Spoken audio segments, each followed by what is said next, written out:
Hunger did Ceres' bidding, though their aims are ever opposite, and wafted down the wind, reached the king's palace, and at once entered the scoundrel's room, and as he slept, the hour was midnight, wrapped him in her arms, and breathed upon him, filling with herself his mouth and throat and lungs, and channeled through his hollow veins her craving emptiness.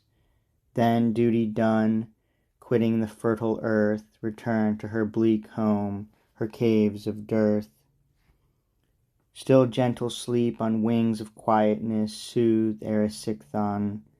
In his sleep he dreamed of food and feasting, chewed and champed on nothing, wore tooth on tooth, stuffed down his cheated gullet imaginary food, and course on course devoured the empty air. But when he woke and peace had fled, a furious appetite reigned in his ravenous throat and burning belly. At once whatever sea or land or air can furnish he demands, and when the bored groans he complains he's starving, while he feasts calls for more courses.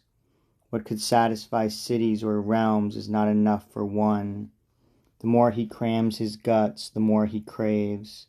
And as from every land the rivers flow to fill the insatiate sea, which never fills for all those far-flung streams, or as a fire never refuses fuel, and ravening burns logs beyond counting, and the more it gets, the more it wants, and glutted grows on greed.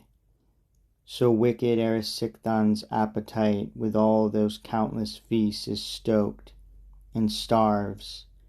Food compels food, eating makes emptiness.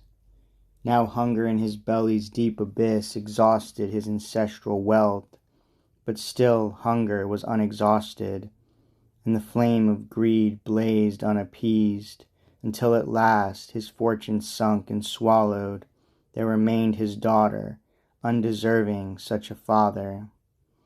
Her too he sold, but she, a high-born girl, would be no master's slave, and stretching her hands towards the sea near by, "Save me," she cried, "from slavery, thou who didst steal the prize of my virginity."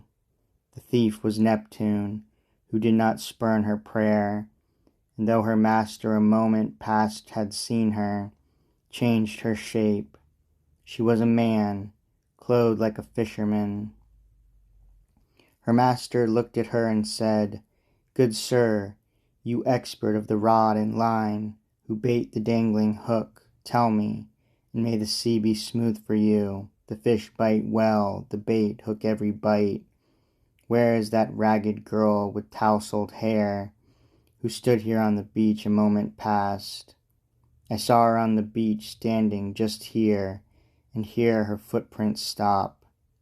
So Neptune's charm was working. Jubilant to find herself being asked about herself, she answered, "Pardon me, whoever you are, I've never turned my eyes from this lagoon, and all my mind was on my task. I swear, so may the sea god aid my skill today, no man or woman either, this long time has stood here on the beach except myself." Her master took her at her word and turned, baffled, across the sand. The girl regained her former shape, but when her father saw his daughter had this changeability, he often sold her, and away she went, a mare, a cow, a bird, a deer, and brought her glutton father food unfairly gained. Yet when his wicked frenzy had consumed all sustenance, and for the dire disease provision failed, the ill-starred wretch began to gnaw himself, and dwindled bite by bite, as his own flesh supplied his appetite. But why spend time on tales of others? I myself, young friends, also possess the power of changing, though my choice is limited. At times you see me as I am, at times I twist into a snake, at times a bull that leads the herd, my strength set in my horns, while I could. But now one side, you see, has lost its weapon, and he gave a groan.